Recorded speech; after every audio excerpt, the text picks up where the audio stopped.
Previous బిట్స్లో భాగంగా ఈరోజు మన థర్డ్ క్వశ్చన్, ఛత్రపతి శివాజీ పట్టాభిషేకం ఏ కోటలో జరిగింది? ఆప్షన్స్ చూద్దాం.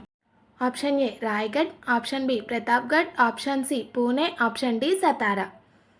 Answer is Raigad. ఛత్రపతి శివాజీ రాయగఢ్లో 1674లో పట్టాభిషేకం చేసుకుని ఛత్రపతి అనే బిరుదు పొందడం జరిగింది.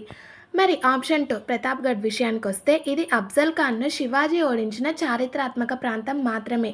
థర్డ్ ఆప్షన్ పూణే విషయానికి వస్తే ఇది శివాజీ బాల్యం గడిచిన మరియు పరిపాలన ప్రారంభించిన ప్రాంతం. ఫోర్త్ ఆప్షన్ సతారా వచ్చేసి ఇది తర్వాత కాలంలో మరాఠా సామ్రాజ్యానికి కేంద్రంగా మారింది.